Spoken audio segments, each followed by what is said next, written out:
तो hello hi नमस्ते भल था समस्ते मुझे ब्लॉग कर चिन्ह पुणी आसीगले गोटे नुआ भिडियो आशा कर श्री जगन्नाथ कृपा आपने समस्त पूरा शस्त्र भल थे।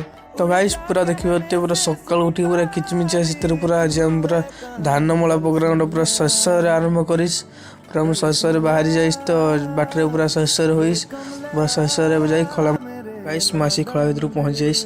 तो गाइस देखिए मशीन आसीगला। तो गाइस आप सर्ट कर देखेबी भिडियोटी। तो गाइस देखिए धान मेसीन लगे माने बेस साउंड होपटे। तो गाइस आम धान मंथा सरीगला। तो गाइस देखिए एथर माने वर्षा ही कम धान आदाय होती।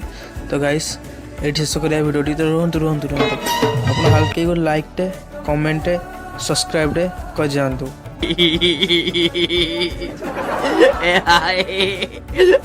आउ आपन सेपटे केमी धान हो कमेंट कहतु।